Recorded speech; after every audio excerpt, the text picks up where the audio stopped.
El Nino by Goodman. El Nino is a 12 to 18-month southern oscillation occurring every 2 to 7 years in the stretch of ocean between Peru and Indonesia. The name El Nino was coined by Peruvian fishermen describing the warming of the Atlantic Ocean off the western coast of South America around Christmas time, thus the name El Nino, meaning Christ child. Nowadays, it is known as a much larger event with a huge global impact that we don't fully understand. El Nino is caused by a pressure drop in the east, near the Peruvian coast, and a pressure increase in the west, over Indonesia. This pressure alteration slows the equatorial trade winds which normally blow from west to east because wind blows from high to low pressure. Though scientists aren't entirely sure why this pressure change occurs, they have many theories. Many believe that high cirrus clouds absorb solar radiation, cooling the ocean near the South American coast, causing the eastern pressure drop. Others theorize that a slow-moving Kelvin or baroclinic wave sweeps across the equatorial Atlantic, keeping cool water from upwelling from the bottom of the ocean and keeping the South American coastal water warm. Whatever the case may be, it creates a cycle known as a positive feedback loop. This is because the warmer the water gets in the east, the slower the winds, which keeps the sea surface temperature high, continuing the cycle. Despite this positive feedback loop, an El Nino does eventually stop.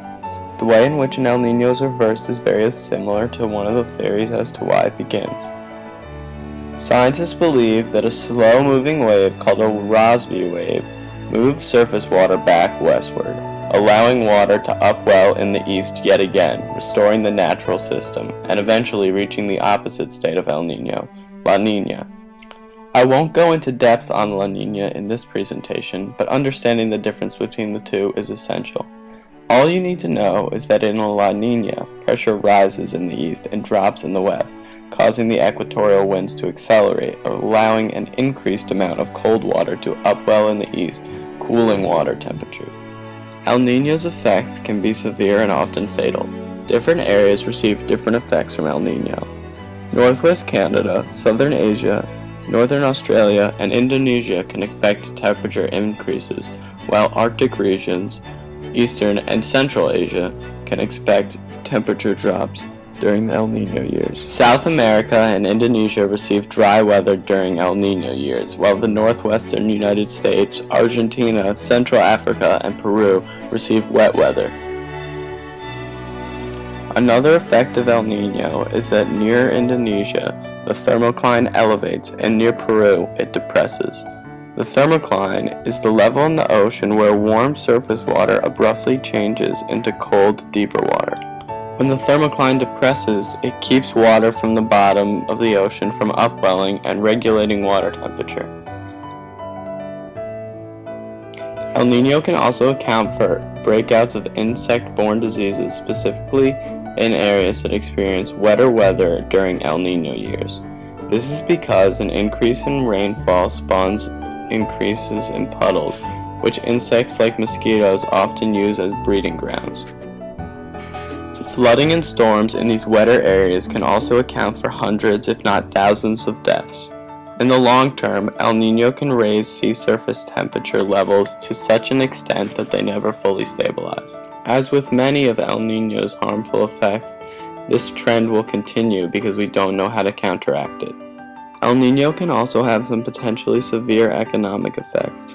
The Peruvian anchovy fishing industry is seriously hindered as anchovy prefer cool rather than warm water, which is located at the bottom of the ocean during an El Nino year, making them more difficult to catch.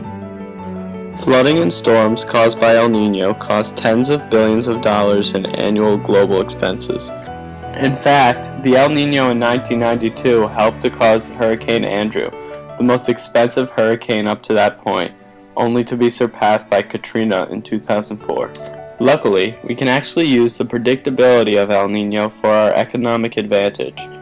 The increased rainfall in some areas can cause up to a 30% increase in reservoir flow, making it highly beneficial to switch to hydroelectric power. In preparing for the 1997-1998 El Nino, California spent $165 million, which ended up saving them $1.1 billion when compared to the similar 1982-1983 El Niño year. El Niño occurs whether we like it or not, and although we don't fully understand why, it is important to understand its effects and prepare accordingly. When we do, we can keep this natural phenomenon from becoming a natural disaster. The end.